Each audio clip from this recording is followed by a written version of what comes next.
The title of the book is Where's Spot? The author is Eric Hill. Is he behind the door? No. No. Is he inside the clock? Yes, look.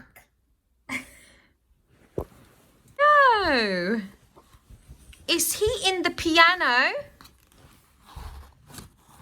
No. No.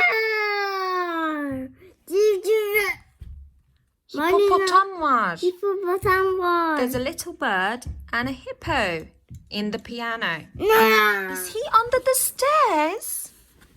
No. No. Is he in the wardrobe? Hmm? Let's see. Hmm. What's in the wardrobe, Yusuf? No. There's monkeys in the wardrobe. That's not Spot. Is he under the bed? Let's see. No. What's under the bed? Let's see what's under the bed. No. There's a crocodile. Is he in the box? Oh, no, no.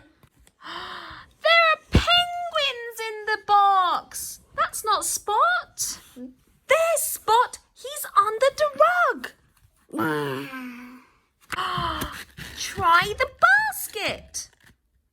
That's not Spot. That's a tortoise. Let's see. Let's see if he's in the basket. Yes, we found Spot. And that's one lion. Is that a lion? Yeah. Who's that? Who's in the basket? No. A dog. Spot. The dog is in the basket. Good boy, Spot. Eat up your dinner. The end. Bye.